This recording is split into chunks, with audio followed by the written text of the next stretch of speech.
Hello, I am Savita Sharma here to teach you Economics English Medium first year.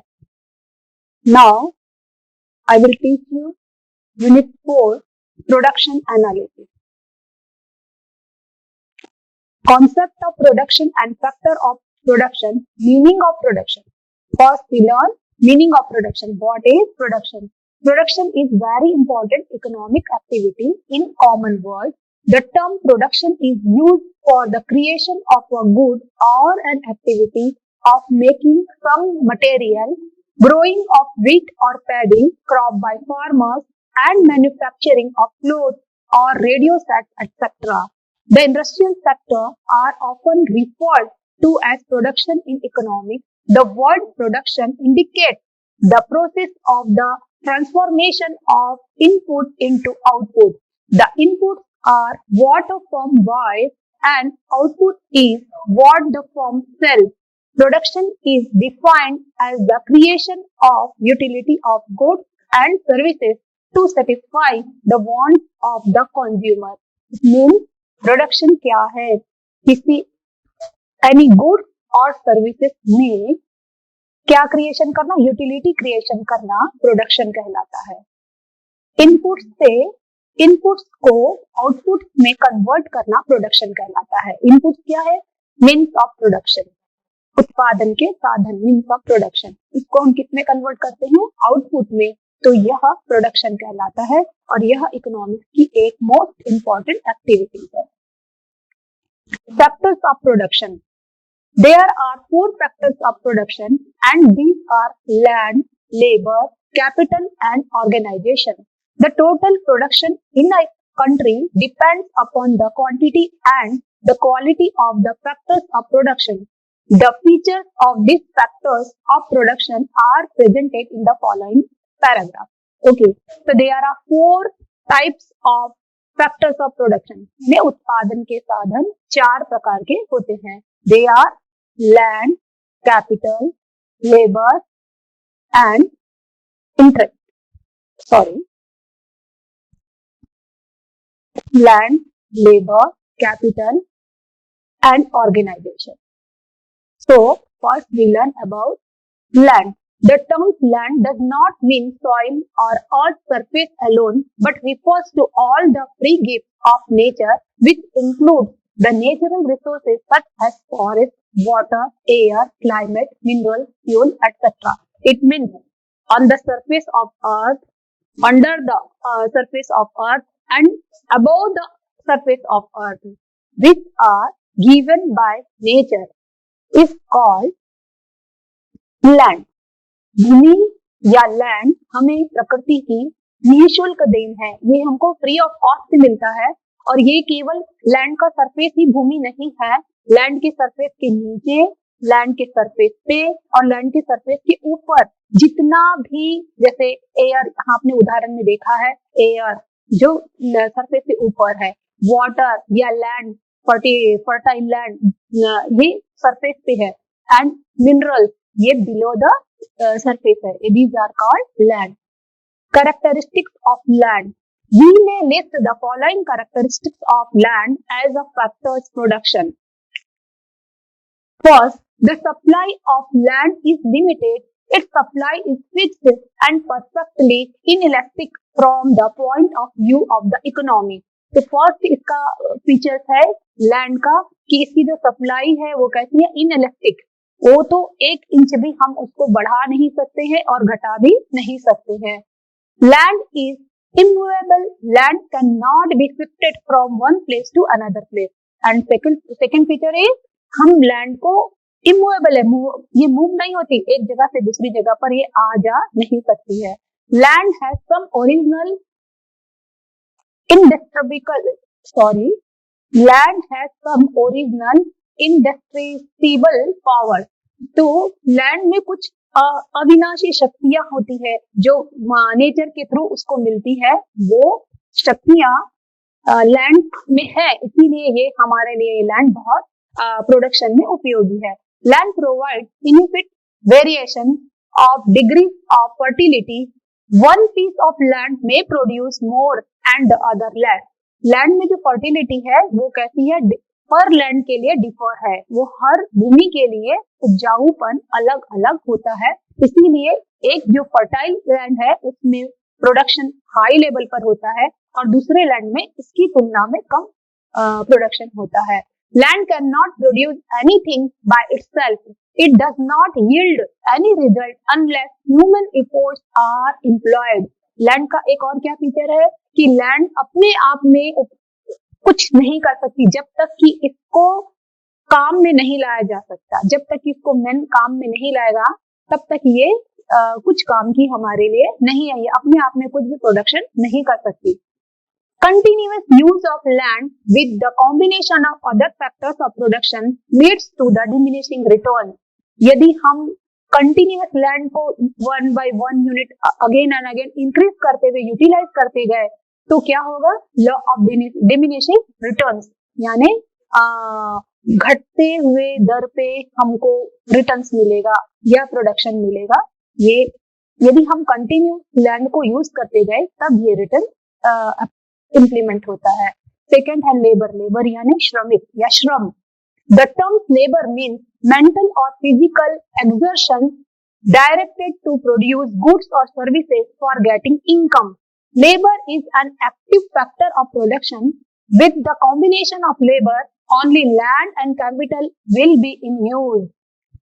Labour क्या है, economic activities में एक important factors of production है। ये इसका मतलब क्या है, ये मेंटल और फिजिकल एक्टिविटीज किसकी, लेबर की। ये क्यों किस लिए कर रहा है, इनकम गेन करने के लिए।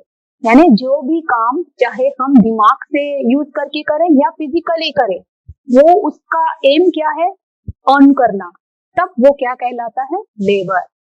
With the combination of labour only land and capital will be in use. यदि लेबर नहीं है तो ना ही हम लैंड को यूज कर सकते हैं ना ही हम कैपिटल को, दोनों की यूटिलिटी कुछ भी नहीं है यदि लेबर नहीं है। Characteristics of labour, let us identify the characteristics of labour. Labour is inseparable from the labor himself. It implies that the labor is sold, but the laborer cannot be sold by himself. इसका मतलब क्या है कि labour को, श्रम को श्रमिक से अलग नहीं किया जा सकता। लेबर और लेबरर दो अलग अलग चीजें हैं। हम जो काम करते हैं पैसे कमाने के लिए तो वो लेबर है, लेकिन हम हमारे लेबर को या जो हमने मेहनत की है पैसे कमाने के लिए उसको बेचते हैं। हम अपने आप को स्वयं को लेबर नहीं बेचता है। Labour is highly perishable in the sense that a day's loss of labor cannot be stored and so it has no reserve price. यदि एक दिन भी लेबर काम ना करे, ठीक है, एक भी दिन हम काम ना करें तो वो श्रम या लेबर हमारा क्या हो जाता है, पेरिशेबल यानी नष्ट हो जाता, नाश हो जाता है और उसको हम स्टोर करके नहीं रख सकते हैं। इसीलिए इसका रिजर्व प्राइस नहीं होता है। Labour has less mobility, labour में जो गतिशीलता है, मोबिलिटी है, एक जगह से दूसरे जगह जाना, एक कंट्री से दूसरे कंट्री जाना, ये कैसा रहता है, लेस यानी कम मात्रा में होता है। Labour has a very weak bargaining power, और जो मीन्स ऑफ प्रोडक्शन है, ये जो उत्पादन के चार साधन है, इसमें सबसे ज्यादा वीक बार्गेनिंग में, मोल भाव करने में, अपनी मजदूरी को निर्धारित करने में, वेजेस को डिटरमाइन करने में ये सबसे ज्यादा वीक होते हैं। Labour power differs from labourer to labourer, और ये जो पावर है, लेबर पावर, जितना काम कर सकेंगे, कोई ज्यादा काम कर सकता है, कोई कम काम कर सकता है, ये डिफर यानी हर एक श्रमिक में अलग अलग होता है। देयरफॉर लेबर में be classified as unskilled labour, इसीलिए उसकी काम करने की जो स्किल पावर है, एफिशिएंसी है, उस बेस पर हम लेबर को डिफरेंट काइंड में बांट सकते हैं, डिवाइड कर सकते हैं, क्लासिफाई कर सकते हैं। अनस्किल्ड लेबर यानी वो ज्यादा कुशल नहीं है। सेमी स्किल्ड लेबर यानी जो बहुत ज्यादा स्किल्ड भी नहीं है, अनस्किल्ड भी नहीं है, बीच का semi skilled labour. And skilled labour जो कि बहुत अच्छा स्किल्ड है, कुशल है। Initially, the supply curve of labor is upward sloping and at higher higher level of wages, it is backward bending. जो लेबर का सप्लाई कर्व है, पूर्ति वक्र है, वो कर्व कैसा रहता है? अपवर्ड रहता है। जैसे जैसे लेबर को प्राइस वेजेस ज्यादा देते जाएंगे, वेजेस हाइक होते जाएगा, लेबर का सप्लाई भी इंक्रीज होते जाएगा, बढ़ेगा, इसीलिए अपवर्ड है। और एक समय के बाद वो फिर नीचे की तरफ आता है। Division of labour, division of labour क्या कहते हैं? श्रम विभाजन। यानी जो भी प्रोसेस है प्रोडक्शन का, उसमें क्या क्या काम करना है, वो सारे काम को हम सब प्रोसेस में डिवाइड कर देते हैं, तो ये डिवीजन ऑफ लेबर कहलाता है। It is an important features of modern industrial organisation. It refers to scheme of dividing the given activities among workers in such a way that each worker is supposed to do one activity. No laborer produces a complete good. Thus, division of labor increases output per worker on account of higher efficiency and specialized skill. Adam Smith identified and explained this division of labor. तो आपको मैंने बताया, यही आपने अभी सुना कि एक जो प्रोडक्शन प्रोसेस है उसको हम सब प्रोसेस में डिवाइड किए, और एक ग्रुप ऑफ लेबर इस पर्टिकुलर जो सब प्रोसेस है, एक पार्ट ऑफ एक्टिविटी है, प्रोडक्शन एक्टिविटी है, उसको ही वह करता है जो जिसमें कि वह कुशल होता है, स्किल्ड होता है। इसीलिए जो लेबर की प्रोडक्शन एफिशिएंसी है वो बढ़ जाती है, और एडम स्मिथ ने इसको डिवीजन ऑफ लेबर कहा। Advantage of division of labour: increase in productivity of labour and production. यदि लेबर डिवीजन करेंगे तो सबसे पहला फायदा है कि प्रोडक्टिविटी ऑफ लेबर बढ़ेगा, यानी लेबर की उत्पादन क्षमता बढ़ेगी और प्रोडक्शन भी बढ़ेगा। Inventions and discoveries are facilitated, और खोज संभव होगी, नव प्रवर्तन संभव होगा, इनोवेशन संभव होगा, नवीनमेष जिसे हम कहते हैं वह संभव होगा। सेविंग इन टाइम, और समय की बचत होगी, हमारा टाइम भी बहुत बचेगा। मैकेनाइजेशन इज पॉसिबल, और यदि हम लार्ज स्केल पर मशीनों का ज्यादा से ज्यादा प्रयोग करना चाहेंगे तो भी वह संभव होगा, पॉसिबल होगा। डाइवर्सिटी ऑफ एम्प्लॉयमेंट, और बहुत सारे विविधता, डाइवर्सिटी यानी डिफरेंट टाइप्स के उनको एम्प्लॉयमेंट मिल सकेंगे, रोजगार मिल सकेंगे। Increase in dexterity and skill, और क्या होगा? उनका स्किल पावर भी बढ़ेगा और उनका नॉलेज भी डिफरेंट सेक्टर्स में बढ़ेगा। Right man in the right place, और जो एक लेबर है जो काम करने में वो कुशल है, उसको वहीं पर काम दिया जाएगा, इसीलिए right man in the right place, सही आदमी को सही जगह पर काम मिलेगा। Large scale production is possible, और बड़े पैमाने का लार्ज स्केल का प्रोडक्शन भी पॉसिबल होगा। Disadvantage of division of labour, इसके कुछ दोष भी है, डिसएडवांटेज भी है, वो क्या है? लीड्स टू मोनोटोनी, ये तो क्या करेगा, धीरे धीरे बढ़ते हुए वो बस एकाधिकार जैसा, मोनोटोनी यानी एक ही टाइप का काम ही कर पाएंगे, और इस तरह से वो दूसरा एफिशिएंसी, दूसरे जो काम है वो नहीं कर पाएंगे। रिटार्ड ह्यूमन डेवलपमेंट, और इससे मानव को पूरा विकास, यानी जो यदि वो एक ही व्यक्ति पूरा प्रोसेस को प्रोडक्शन की करता है तो उसको कंप्लीट वो चीज बनाना आएगा, हर प्रोसेस में, हर सब प्रोसेस में वो कुशल होगा, लेकिन यहाँ वो नहीं हो पाता है। लॉस ऑफ स्किल, इसीलिए उसका स्किल पावर भी लॉस हो जाता है। पॉसिबिलिटी ऑफ अनएम्प्लॉयमेंट, और क्या हो जाएगा? इससे बेरोजगारी भी, अनएम्प्लॉयमेंट भी बढ़ेगी। और हाइडरेंस ऑफ मोबिलिटी ऑफ लेबरर, और ये जो एक जगह से दूसरी जगह पर जो श्रम जा सकता है, आ सकता है, वो मोबिलिटी भी कम हो जाएगी, उसमें भी बाधा आएगी। थर्ड है capital. We many define capital as that part of present wealth of an individual or an community which is used for further production of wealth. यानी या तो वो व्यक्तिगत, इंडिविजुअल यानी अकेले व्यक्ति का, या कम्युनिटी यानी समूह का क्या ऐसा वेल्थ या धन जिसको वो क्या करता है, आगे फर्दर, आगे प्रोडक्शन के लिए यूटिलाइज करता है, उसे ही हम कैपिटल कहते हैं। सपोज एक पूंजी है, पैसे है, जिसको मैंने एक जगह पर गोदरेज के अंदर रख दिया है, सेल्फ के अंदर रख दिया है, तो कैपिटल नहीं होगा। लेकिन ये जो जमा किया हुआ सेविंग किया हुआ मनी है उसको मैंने प्रोडक्शन में लगाया, तो अब ये किस में कन्वर्ट हो जाएगा, कैपिटल में कन्वर्ट हो जाएगा। Capital stock concept yield periodical income, flow concept capital is nothing but a produce factor of production।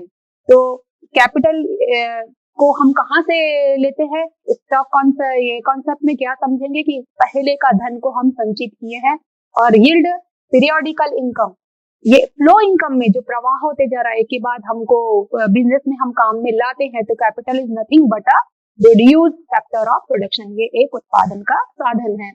Generally money is treated as capital, प्रायः हम, जैसे मैंने ये आपका भी उदाहरण दिया था कि धन हम जो जमा किए हैं उसको इन्वेस्ट करेंगे तो वो कैपिटल है, तो प्रायः हम कैपिटल वर्ड जो यूज करते हैं वो तो मनी की तरह ही सामान्यतः हम करते हैं। Money spent on plants and machinery, tools, raw material, buildings etcetera is called as capital. यदि जो हमने मनी सेव की है, यदि इसको हम कहाँ पर स्पेंड कर रहे हैं, प्लांट्स में, कारखानों में, एंड मशीनरी, हमारे कारखाने में जो हम मशीनरी एंड टूल्स लगाए, मशीन और यंत्र लगाए, रॉ मटेरियल, उसको उत्पादन करने के लिए जो भी कच्चा साधन चाहिए, रॉ मटेरियल चाहिए, बिल्डिंग, कारखाने का भवन, ये सब पर यदि हम उसको खर्च करते हैं तो it is called as capital. Supply of capital changes, capital has mobility. तो जो कैपिटल का सप्लाई है वो तो कभी ज्यादा कभी कम होता है, चेंज होता है, और सब जो जितने भी उत्पादन के साधन है, फैक्टर्स ऑफ प्रोडक्शन है, इसमें सबसे ज्यादा मोबिलिटी कैपिटल में होती है। अ क्लासिफिकेशन ऑफ कैपिटल, ये कैपिटल को वर्गीकृत किया गया, क्लासिफाइड किया गया है। Capital can be classified into real capital and human capital. Real capital refers to physical goods, a building, plant, machinery, etc. As against this human capital refers to human and ability। तो first आपने क्या देखा, capital का सबसे पहला प्रकार क्या है, रियल कैपिटल। रियल कैपिटल क्या होता है, जो हम फिजिकली जिसको छू सकते हैं, देख सकते हैं, जैसे कारखाने का भवन, बिल्डिंग आपने लिखा है, कारखाना, प्लांट लिखा है, मशीनरी, ये सब। और यदि मान लीजिए against this human capital refers to human and ability, जो हमारे अंदर गुण है जिसके कारण हम काम कर सकते हैं, जैसे शिक्षक के अंदर पढ़ाने का जो गुण होता है वो उसकी क्या है, ह्यूमन कैपिटल है, जिससे वो अर्न कर सकता है, जिसको इन्वेस्टमेंट में लगाकर एक जैसे जिसको यूज करके हम क्या करें, सर्विस प्रोड्यूस करें। Individual capital and social capital. Individual capital is the personal property and the other social capital is what belongs to the community as a whole in the form of roads, bridges, etc. तो individual capital क्या है, personal property, जो हमारा खुद का गुण है जिसको हम यूटिलाइज कर सकते हैं प्रोडक्शन में। और सोशल कैपिटल क्या है, जो सब पूरा कम्युनिटी उसको यूज में लाती, जैसे रोड हमारा किसी अकेले का नहीं होता है, ब्रिज हमारा अकेले का नहीं होता, सब उसको काम में ला सकते हैं। Fixed capital and variable capital. Expenditure on machinery and buildings in the production process is called as fixed capital. The amount spent purchase of raw material, daily wages to labor, electricity charges, etc. are known as variable capital. Simple, जो खर्चों को हम नहीं बदल सकते, जैसे expenditure called on machinery, जो machinery है, बिल्डिंग पर जो हम खर्चे करते हैं उनको तो करना ही है, वो कैसा है, बदलेगा नहीं, फिक्स्ड है, इसीलिए इसको क्या कहेंगे, फिक्स्ड कैपिटल। और लेकिन रॉ मटेरियल कैसा, यदि हम रॉ मटेरियल कम मात्रा में परचेस किए तो हमको कम अमाउंट पे करना पड़ेगा, यदि ज्यादा मात्रा में किए तो ज्यादा हमको उसके लिए पेमेंट करना पड़ेगा। और इलेक्ट्रिसिटी भी ऐसा ही है, यदि इलेक्ट्रिसिटी हम कम कंज्यूम किए प्रोडक्शन में तो हमारा इलेक्ट्रिसिटी बिल कम आएगा, यदि हम ज्यादा किए तो ज्यादा आएगा। तो these are known as variable capital. Tangible capital and intangible capital. Tangible capital may be perceived by senses, whereas intangible capital is in the form of certain benefits and rights, goodwill, patent rights, etc. Tangible capital जो हम sense के through, जो हमारे sense organs है, जिसको हम touch करके अनुभव कर सकते हैं, देख सकते हैं, ये tangible capital है। इंटेंगिबल कैपिटल जो हमारे को राइट्स मिलते हैं, जैसे कानूनी अधिकार बोलते हैं, लीगल राइट्स, और गुडविल यानी एक अच्छा प्रैक्टिस किसी कंपनी को मिलता है तो वो भी उसका इंटेंगिबल कैपिटल होगा। पेटेंट राइट, कॉपीराइट, ये these are intangible capital. Importance of capital. Capital plays a very vital role in the economic development. Production without capital is almost impossible. तो सबसे पहला इम्पोर्टेंस या इसका महत्व ये है कि बिना कैपिटल के तो हम प्रोडक्शन कर ही नहीं सकते, ये लगभग इम्पॉसिबल, असंभव है. The efficiency and productivity of workforce will depend upon the capital which provides machinery and tools. तो जो productivity, efficiency and productivity of workers यानी लेबर की जो एफिशिएंसी और प्रोडक्टिविटी, उसका काम करने की कुशलता और उसका कितने मात्रा में वो उत्पादन कर सकेगा, वो किस पर डिपेंड करता है, उसको capital which provide machinery and tools, जितना अच्छा आधुनिक उसको, जितना अच्छा मशीन मिलेगा, यंत्र मिलेंगे, उसको सुविधाएं मिलेगी काम करने के लिए, उससे उसकी एफिशिएंसी और प्रोडक्टिविटी दोनों बढ़ेगी. The greater the capital per worker, the greater the efficiency and the productivity of the worker. This leads to more production और इसके द्वारा हम उत्पादन को बढ़ा सकते हैं. It promotes the technological progress और इसके कारण ही क्या होता है, कैपिटल के थ्रू ही टेक्नोलॉजिकल प्रोसेस, नया टेक्नोलॉजी आते रहती है ये और इम्प्रूव होती है. It helps in the creation of more employment opportunities. और जब नया क्रिएशन होता है, नया टेक्नोलॉजी आता है, तो उसका प्रोडक्शन के लिए भी, मशीनरी और टूल्स के लिए भी क्या होता है, हम देखते हैं कि एम्प्लॉयमेंट अपॉर्चुनिटीज बढ़ती है. तो it helps in the creation of more employment opportunities. Capital formation. Capital formation denotes increase in the stock of real capital in a country. It involves making of more capital goods such as machine, tools, transport, equipment, electricity, etc., which are used for further production of goods. Saving and investment are essential for capital formation. पूंजी निर्माण, capital formation बिना saving और के होगा ही नहीं, और saving को उठाकर एक जगह रख दिए बंद करके, उसको कहीं इन्वेस्ट नहीं किए, विनियोग नहीं किए, तो भी वो कैपिटल फॉर्मेशन नहीं होगा. फर्स्ट हमको इनकम से सेविंग करना पड़ेगा, इस सेविंग को इन्वेस्ट करना पड़ेगा, तब हमारा कैपिटल फॉर्मेशन होता है. और machine, tools, transport, equipment, electricity, ये सब पर हम लोग क्या किए, बनाने के लिए इन्वेस्ट किए, इनको खरीदने के लिए इन्वेस्ट किए, तो ये सब क्या कहलाएगा, capital formation. Organisation and enterprise. Organisation is required to organise और manage all the production activities.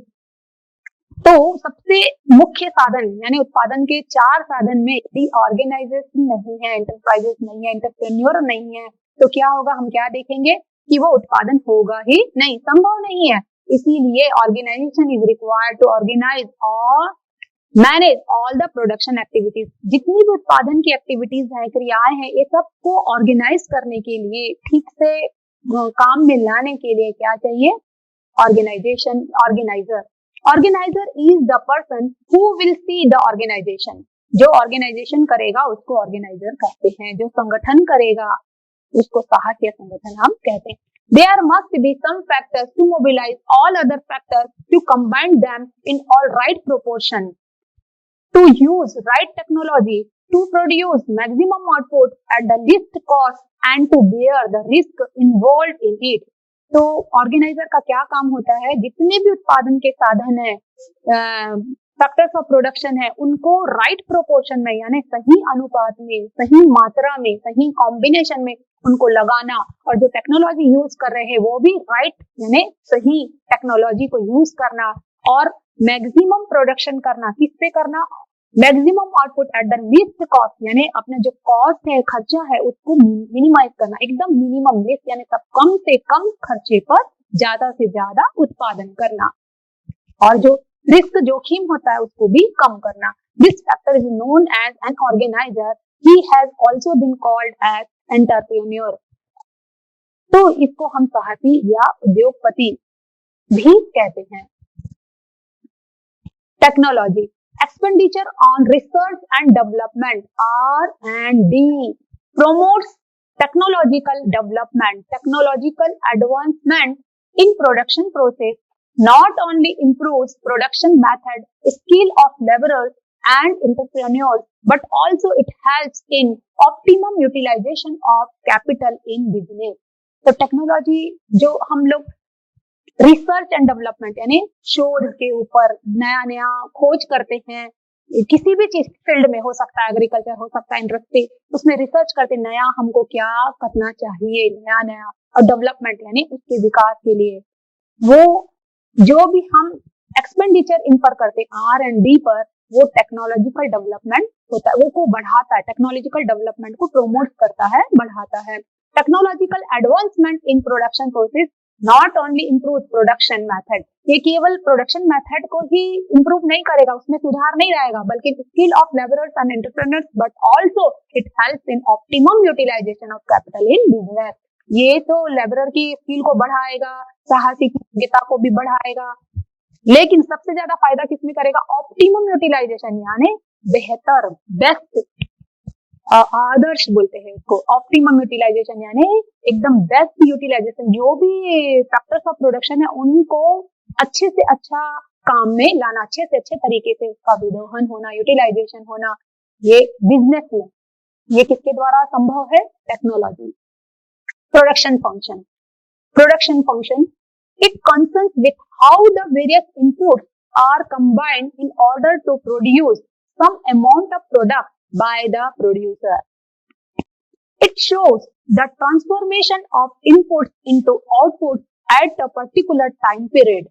It represents the physical relationship between the inputs and the outputs. यहाँ पर मेन आपको समझना ये है कि प्रोडक्शन फंक्शन या उत्पादन फलन, प्रोडक्शन फंक्शन क्या है कि एक दिए हुए समय में, एक टाइम पीरियड में हम कितना फैक्टर्स ऑफ प्रोडक्शन यानी इनपुट्स को लगाए, उसके बदले में हमको कितना आउटपुट या प्रोडक्शन मिला, इन दोनों के बीच के रिलेशन को प्रोडक्शन फंक्शन बताता है। Output takes the forms of goods और services and inputs are different factors of production, that is land, labour, capital and enterprise.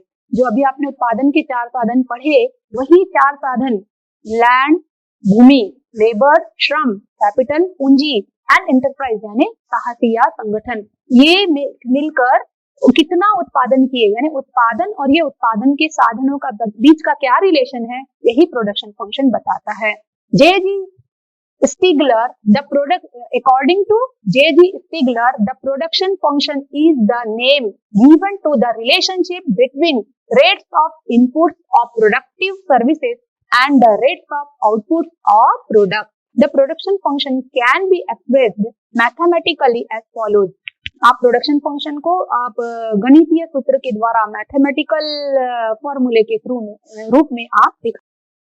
The period of time in which we cannot change all the inputs, short period or short run, is the period of time in which we cannot change all the inputs, machines, buildings, land, capital and organization will not change. Therefore, a firm can change the level of output only by varying variable factors of production, labor, raw material.